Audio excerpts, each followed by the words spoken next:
So I don't know if you can see this very well. If you get the AI pamphlet from the Microsoft stand, you'll see it a bit better. But this is the amount of AI spend that's occurring in European countries. So for example, you can see that Denmark is spending a lot in AI. So I think it's very interesting. There's a lot of opportunities there to do interesting things with your data, and businesses are voting for that by putting their money in it. So how do we start to look at AI? Well, AI can look a bit confusing. Sometimes it can look like this, which is really hard. I can see people looking at it. Don't worry, you're not supposed to understand it. That wasn't the point of the slide. The point is to show you that actually you start to look at AI and you get all this terminology and all these diagrams, and it's like a whole new world. I'm hoping to demystify it for you. Microsoft have just put a service into preview, which hopefully will go into general release in 2019. And what it does do is it uses AI on AI. It helps you to understand and use and choose which method of AI is the best one for your particular problem. So it's about trying to make AI easy for people. People like easy, businesses like easy, and that's where Microsoft are coming from. So how do you get to success? Start small. Now, I find in my experience, businesses don't always start small when it comes to reporting, to business intelligence. We get something called scope creep. Has anyone ever seen that in a project? Yeah. I think scope creep is a terrible name. I think it should be scope gallop, because what happens is it's almost like the project gets so large, it's running out the building and it's running down the street. It's galloping, it's not creeping. It's not creeping, it never creeps. So what to do is using a more agile methodology can mean that you're not saying no to these great ideas, you're just saying not yet. And people are a bit happier with a not yet. So using pre-baked is a good idea as well. Now Microsoft Azure has got lots of opportunities for you to use pre-baked AI. They've given you a great helping hand.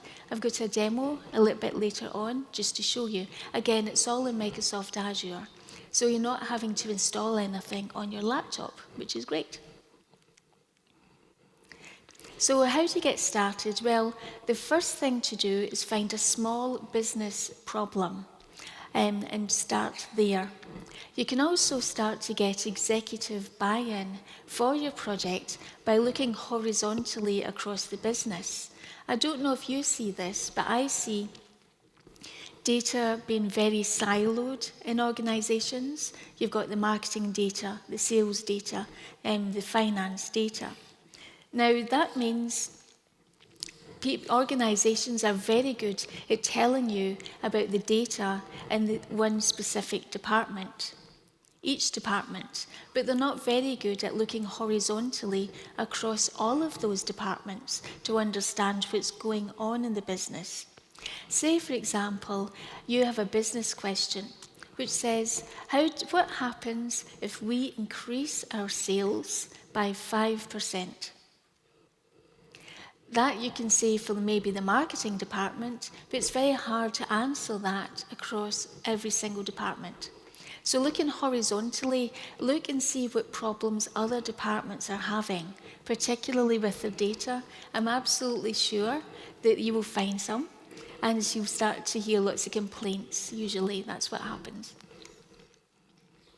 So try to look at AI capabilities. I've got some examples to talk to you about. But it's really about trying to make AI part of the business and trying to understand new problems that you can solve using AI. Once you've done that, start to prioritize some of the ideas which people have, okay? Now, one organization that I was working for had given the next 12 months resourcing to one department and one department only in order to get business intelligence reports. They didn't bother with the other departments.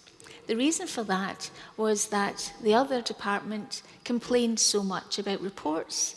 They were just trying to keep everyone quiet. And that's not a good way to plan resourcing in an organisation. What you need to do is to find an equitable roadmap that tries to take the whole business into account. You also need to think about adapting. Okay, so I was speaking to someone at a conference and they said, how do I get Excel 1997 to do what Power BI does? I said, well, when we start talking about software that was developed this century, perhaps we might have a better opportunity to get it to do what you need to do.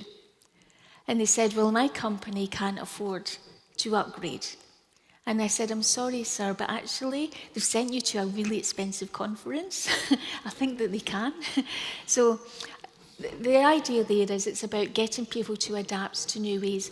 Humans are funny. We are funny creatures. We are the apex predator, but we hate change. Okay, we just don't like it. And it's very difficult to get people to change. I don't have the answer to how we do that. I wish I did. But I think the idea is if you can show small success, people align themselves with success. And if you can show small successes, you start to get supporters along the way. And that's really what will help your business to move along. So there's the 5 C's of AI strategy. This will give you ideas to get started. Now, if you are using things like Azure and Office 365, you probably have lots of examples in your organisation where you can start to apply some of these thoughts and how to incorporate AI. So the first one, not surprisingly, is customers. How can we make sure our customers have got lots and lots of ways to be satisfied, actually? We can always do more to look after our customers.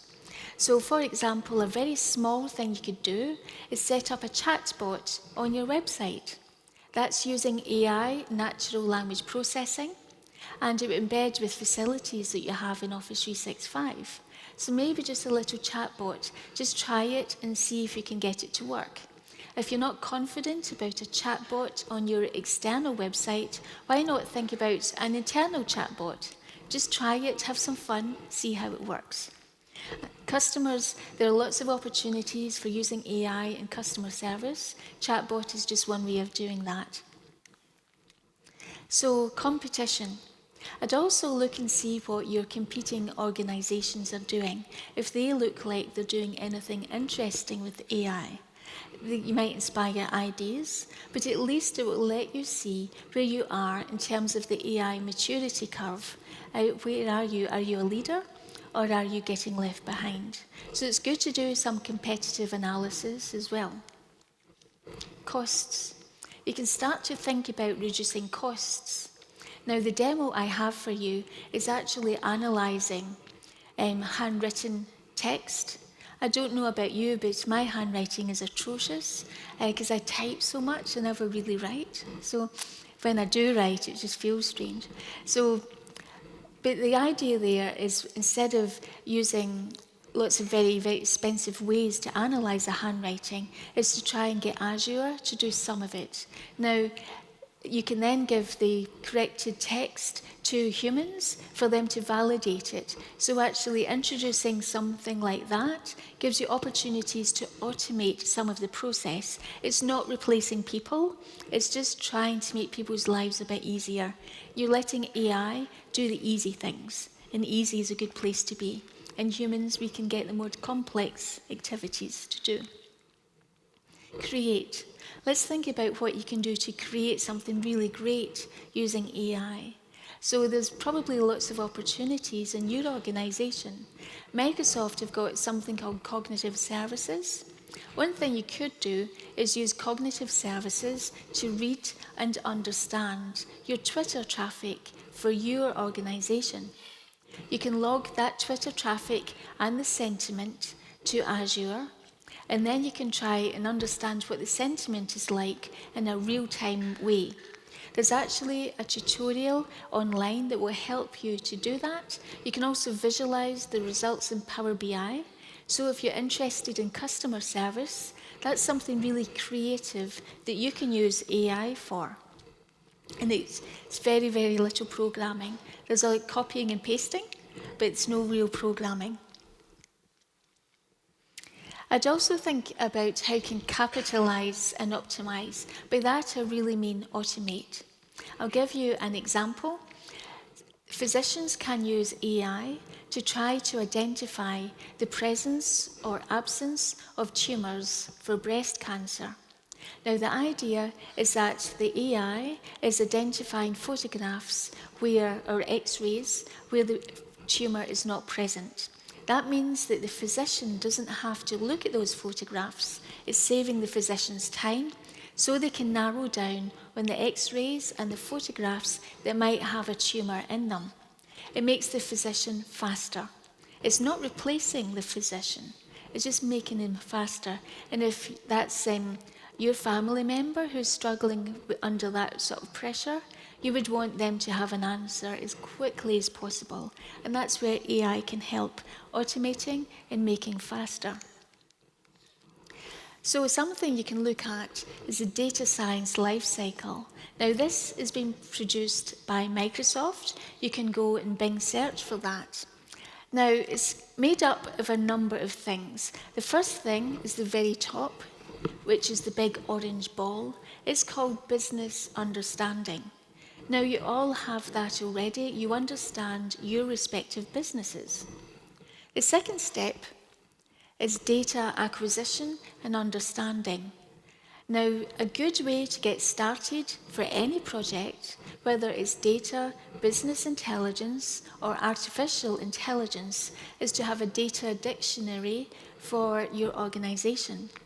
Does anybody know here if their organisation has got a data dictionary? Not many people have one, and it's a good start to understanding your data. It means you start to share the problem then if there's some data that's problematic. Then the next aspect we've got is modelling. And that's really where the big purple blob at the right-hand side, that's where people start to get stuck, because modelling data can be quite complex. Now, very fortunately, Microsoft have produced automated ML, and what that does is it helps you to choose a model. So it's using AI to generate more AI. So I'll show you a demo of the automated ML towards the end. The final aspect of it is deployment. It's about making your product live so that you can start to generate the business value for it. Unfortunately, you have the opportunity in Azure to deploy your model, and then it gets produced as a web service that people's applications can start to call. So it becomes very production ready. So at a very high level, we have automated ML, and that's what my demo is going to show you. The left-hand side, we've got our data set. Now, the optimization metric, that's just a way of trying to work out what's the best way that we can actually see the most value from the image or the text that we're looking at. Basically, it's going to try lots of different maths, and it'll try the one which it believes will reduce the amount of error that appears in the data. So, automated ML will look at your data, and then it will run through the data and it will try to work out the best way of analysing your data. And then it will present you with all of the results, all in one go. And then the output of that is an ML model. So the ML model is the machine learning model, that's the AI aspect of it. And that means you can use the AI model for real production purposes. But before you do that, you have to keep going through this whole sequence and keep going through to your testing and everybody's happy with it, okay? And once you've deployed your machine learning model to production, please, please, please don't just leave it and never look at it again. I had one customer that did that. I built them a machine learning model which used natural language processing to read and understand emails. The idea then is that the system would try to respond automatically to email, It saves the customer service agents doing it. So once that happened, they didn't look at the model again for another 6 months. But they noticed that their performance was going down.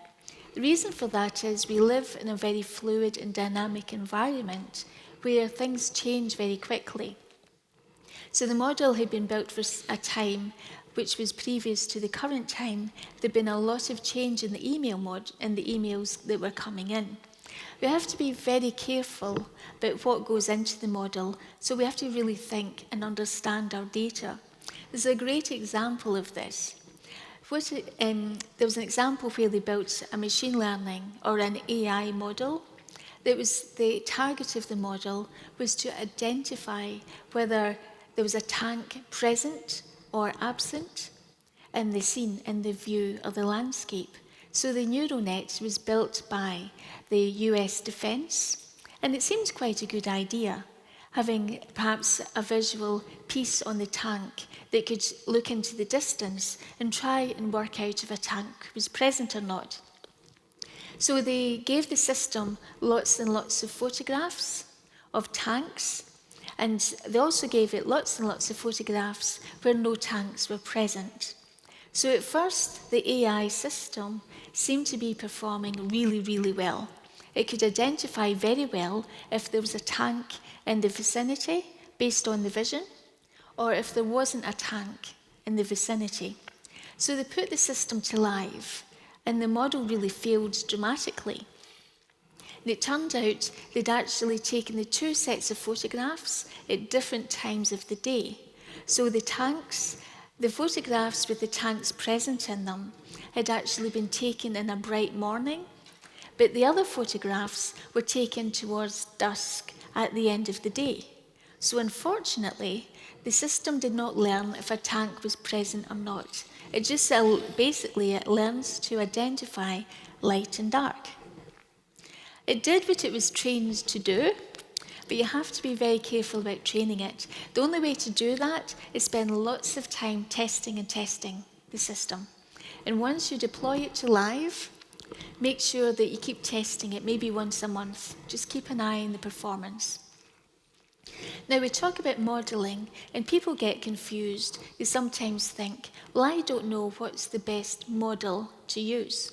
The reality is, we tend to try different ones. So I'll give you a few examples of those. So you don't have to think there's only just one way of doing things.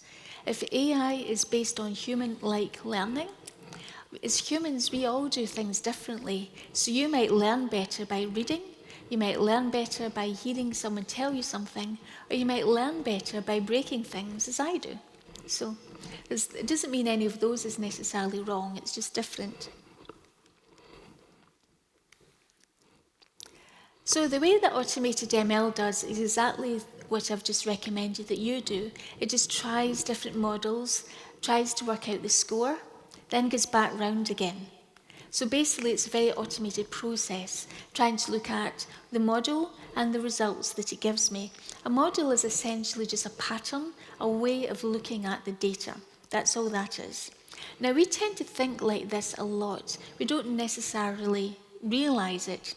So in the morning, you might get up, look out the window and say, it looks like it's going to rain today. It might not be raining right at that moment, but you've looked at the clouds, you've seen other people taking an umbrella with them, and you think it's probably going to rain today. So before you've realised it, you've made a sort of statistical evaluation of what's going to happen next. And that's something that we do quite a lot as humans. Automated ML is trying to do the same thing. Produce a model, verify it against a test set of data. So normally when you're building these systems, you give it a lot of test data first, and then you give it a lot of training data first. You need to train the system, and then you give it some test cases to see how well it does. And then when you're happy that you've gone through the process of training, testing again, then you can have confidence in your business that this can be absolutely deployed to production. So when you get a data set, what you can do is split it. Normally it's about 70-30, 70% of the data for training and 30% for testing. And then you just keep going. So automated ML is going to try lots of different models in the data. It's looking for the amount of error in the data. It's trying to think, what kind of patterns do I actually have in this data that reduce error? The way that I visualize it is actually, I see it's like a dartboard, where you are throwing darts at a dartboard. You want to hit the bullseye. Sometimes you will hit the rings further out, and sometimes you'll hit closer to the bullseye. So what's happening there is the distance between the bullseye and where you've actually hit. That's known as the error, or the variance. And that error is what the model is trying to reduce. It knows what the target is, and it's trying to reduce the error as much as possible. So the modelling aspect is the part, really, that the automated ML system is going to try to do. It's going to try and help you with that piece. What you can do to get started on your journey with AI is really think about business understanding. What can I do that would allow me to have some opportunities to use AI in my system, in my company? And the second aspect is to think about data acquisition. How can I get the data? If it's in Azure already, that's probably a great start.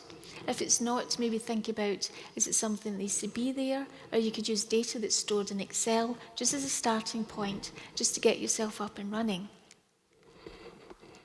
So I'm going to show you a quick demo. So I'm just going to disappear. I'm quite short, actually, you've probably spotted. So I'm not going to totally disappear behind the lectern, but I am over there. They actually put a really nice little stand up for me so that I can stand on it and you can still see me. It's very kind of them. I didn't ask them to do that. So I want to talk a little bit about the demo. So see, I'm taller now. So I'm going to talk a little bit about the demo. I tried to find something that I thought would be quite useful. And I thought, well, if you're using Azure and you're using Office 365, what you probably are thinking about is how can I improve customer service? Now, one of my customers gets lots and lots of questionnaires, which people fill in by hand. Now, I don't know about you, but my handwriting is certainly poor. And it's just, I don't write very much. I draw, I don't tend to write. So what I tend to find is, this is a sort of actionable example that you might want to think about in your organisation. So here is a sample of the data. It's actually a lot of images, of text, of numbers. So we can see the numbers go from 0 to 9, and that's just lots of samples of handwritten images. You can actually access this data. You can get it from a few places. In the left-hand side, you've got the UCI machine learning repository, the optical recognition of handwritten digits dataset. And you can actually access it directly from Python as well. Python is one of the data science programming languages, and I'll show you some of the code in a moment. But you can actually access the same data from there. When you install Python, it gives you a lot of data sets. They're actually installed as part of automated ML, which is the service we're going to look at in Azure.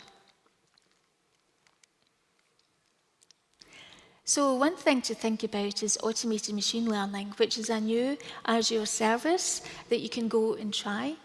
Now, automated ML occurs in a few places. You can use something called Azure Notebooks. Now, Azure Notebooks are a fantastic way of getting started very, very quickly with data science and AI. It's actually in preview at the moment. So I recommend you go and look at notebooks.azure.com. Now, notebooks are a very interesting way to interact with AI code. What that gives you is the code itself, then you've got the comments, and you've got the results. So usually the structure is you'll have your comments or your description of the code, then you'll have the code itself, and then you'll have the comments and the actual results of the code underneath it. Sometimes when you look at something say Visual Studio, it's got lots of code in it. Not everybody comments their code, so it can be quite difficult to understand. But the nice thing about Azure Notebooks is it has that really nice structure: comment, code, result. The other thing about it is using Azure Notebooks means that you can get started with AI without actually having to install anything, because it's an Azure service. Now, I think that's really fantastic, because it means you can get up and running simply by logging in and having a quick look through the system. So we will have a quick look at that. You can also access AI using the Azure portal, and that's something that we will do. So sometimes you don't actually know which model to choose. Now, AI itself has been around for decades, and there's lots of different patterns or different ways that you can look at the data. So the whole thing about the Azure AutoML service is it will scan through your data, and it's going to try and work out the best way of analysing the data. So in the demo I'm going to show you, it's going to look at all of those images, and it's going to try and work out what's the best way that I can actually understand all of this data and do something with it. Which pattern is the best one? So that's what AutoML is going to do. Normally we think about numbers when we think of data, but data can also include text, it can also include audio, and that's really what Cortana runs on. It's listening to the audio files. So what we're going to do is use AI to do AI. So you can have a go at this tutorial.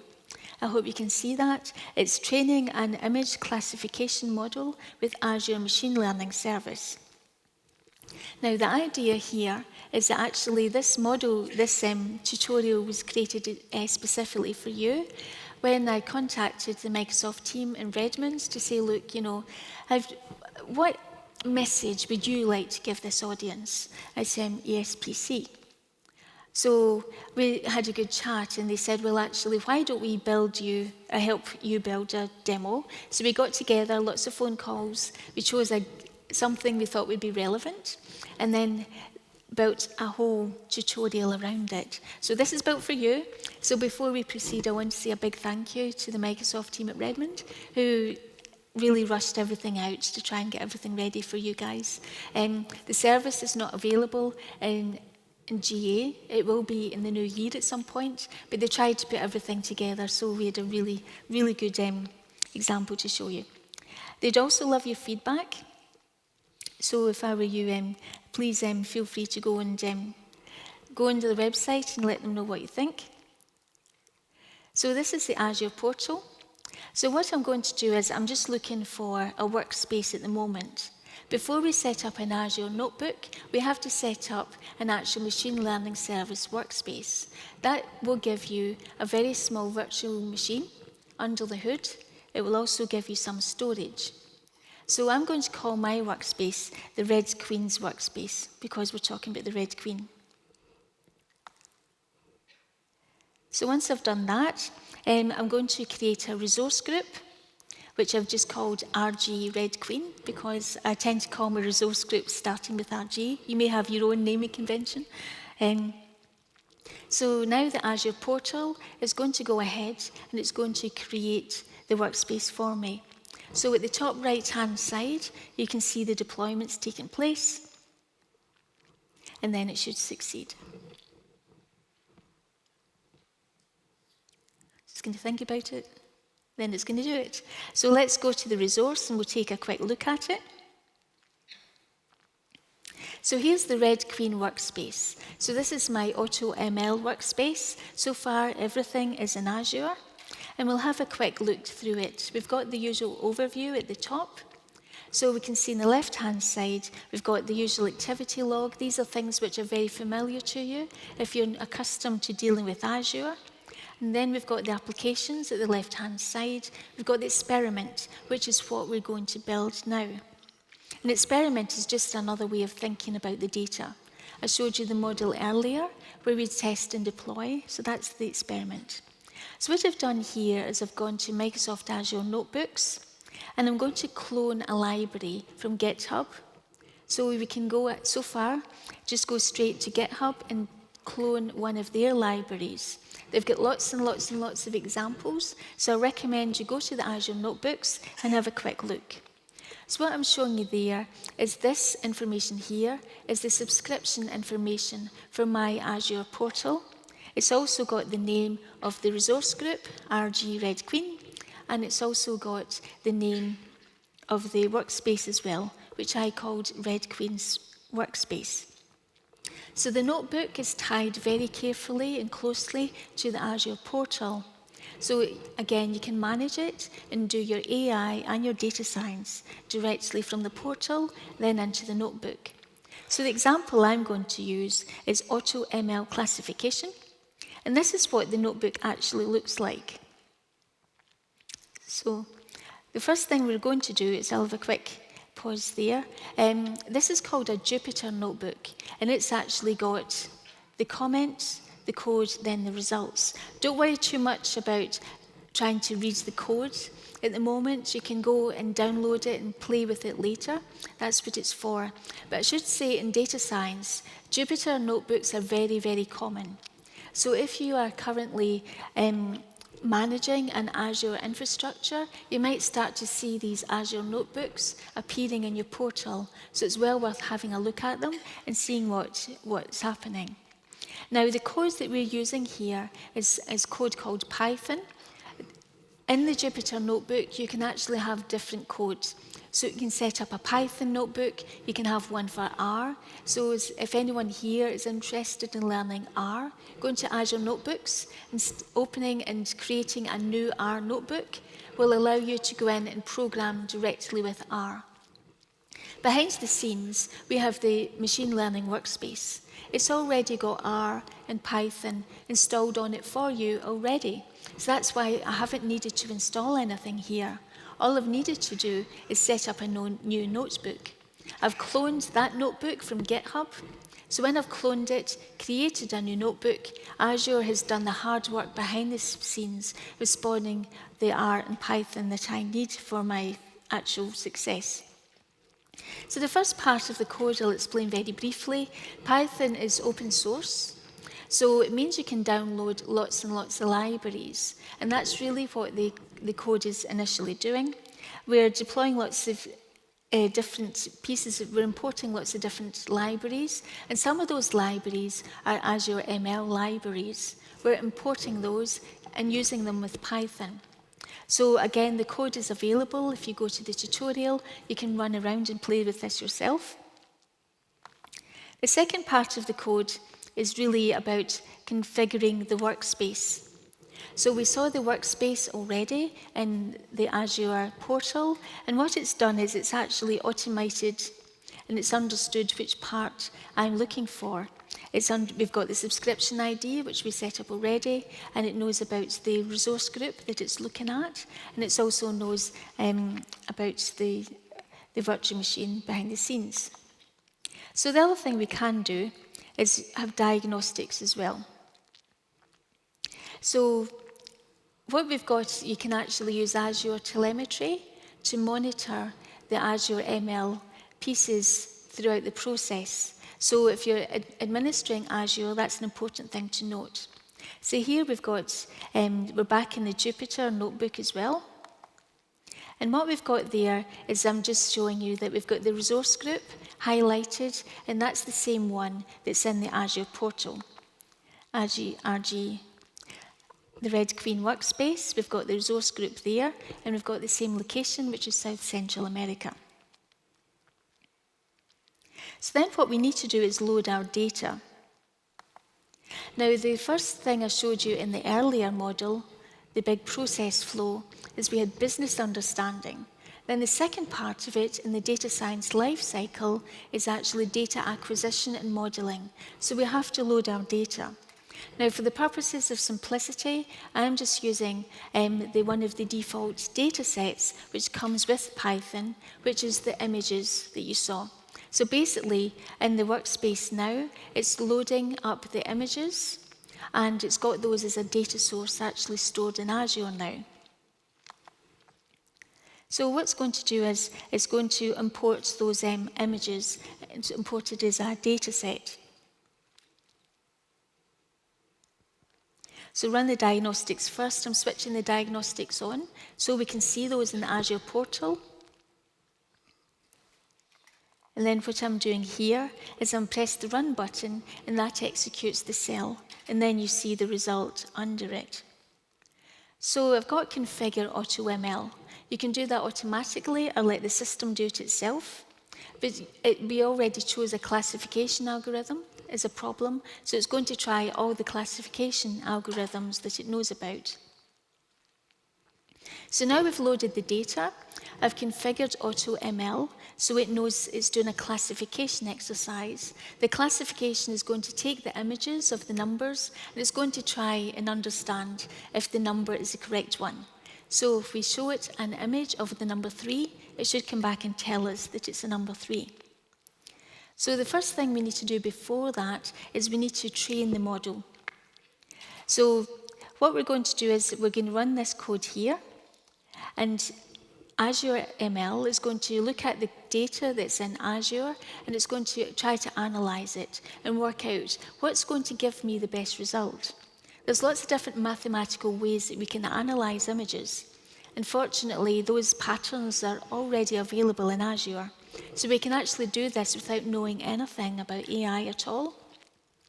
So you can probably see the screen moving down a bit. At this point, Azure ML and AutoML is going through the process of just trying different models in the data. Can you see how fast it is?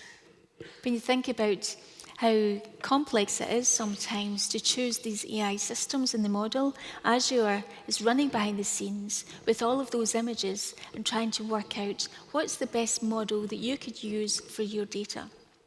So it's surprisingly fast. Data scientists will spend a long time working out the right models. So it's really good to have this process. We're using AI on AI. Okay, so it's still running some models. We're expecting to see some more.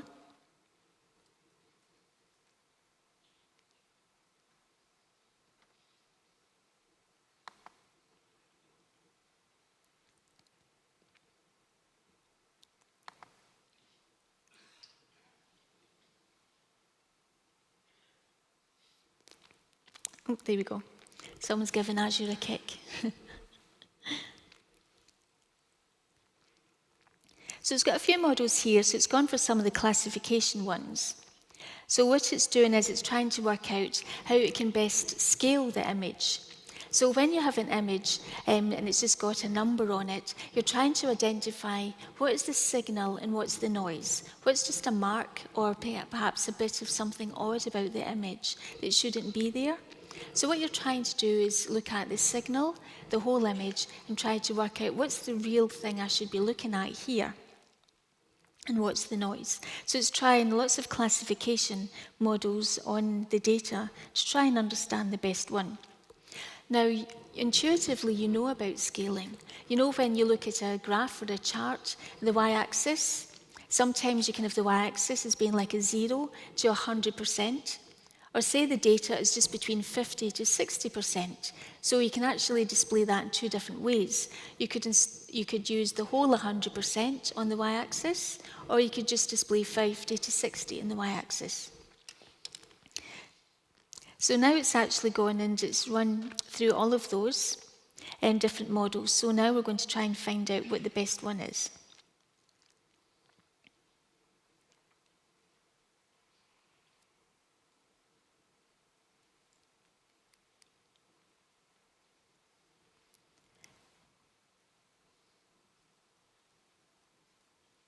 Still thinking about it.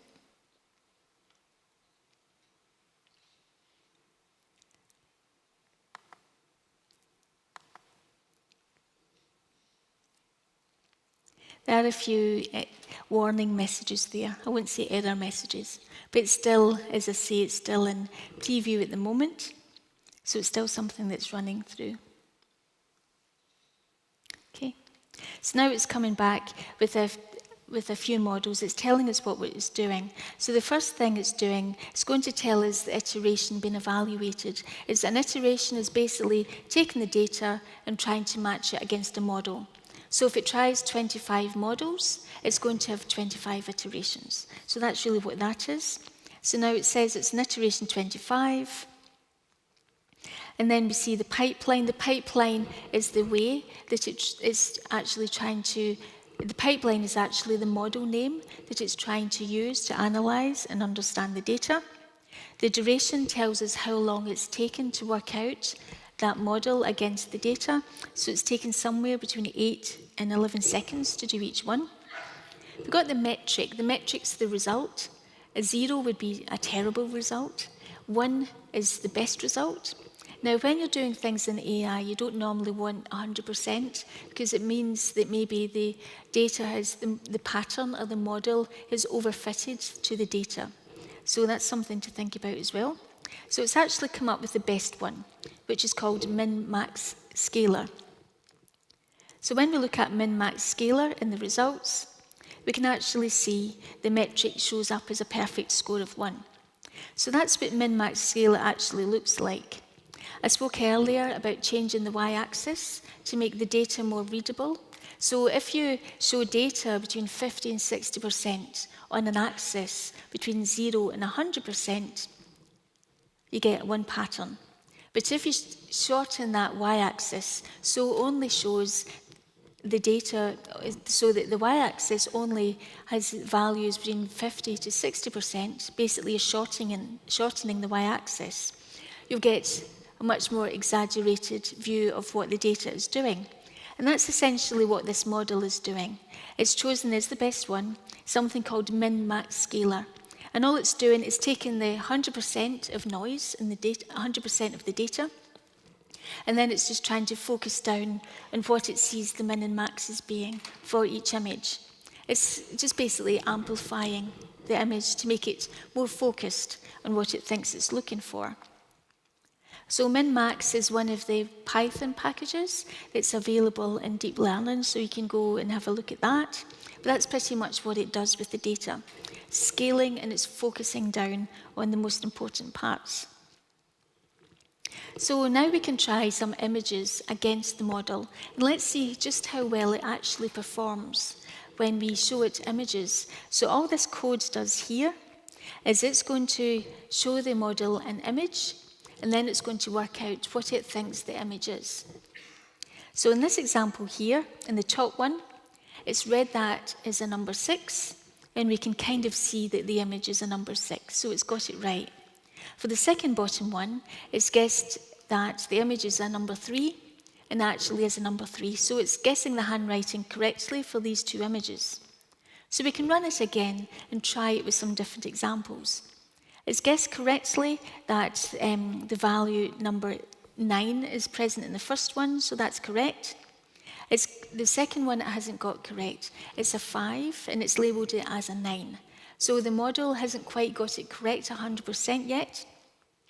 But what we can do is start to think about how we could perhaps make the model better, try one of the different models. You can see the top one is supposed to be a number 4, and it's got that one correct. And again, it's fallen down on the number 5 and is identified at 5 as a 9. So what we can do there is to try and train the model better.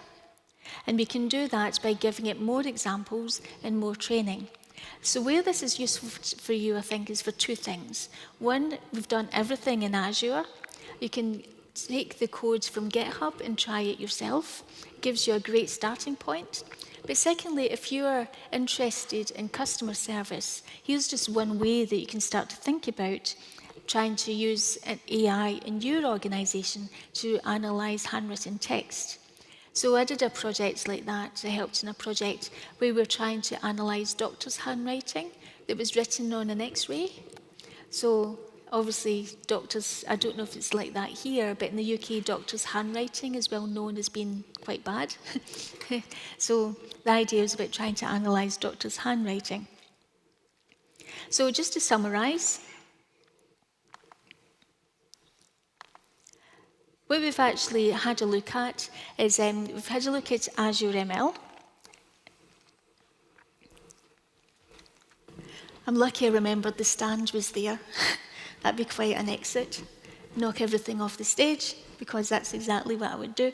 Now, I know there was a lot in there, but the takeaway points really is that AI is available in Azure, and it's also available for you to use as a tool in order to automate some things that you might find quite onerous to do.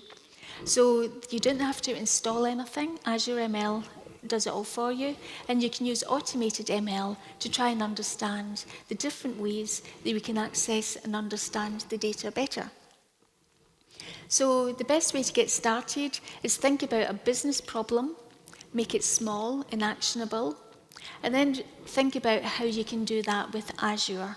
Look at the opportunities there for AutoML, and also have a look at some of the great cognitive services as well, such as facial recognition, text recognition. You could also use voice recognition using some of the Cortana aspect. So there's lots you can do with AI in Azure and also in Office 365. So I hope that you'll go and have a play, and please let me know how you get on. So with that, I'll probably let you go and head off to the party a bit early. I understand the party's this evening. I hope you all have a wonderful time. So please remember to enjoy the party and let me know if you've got any questions. Thank you.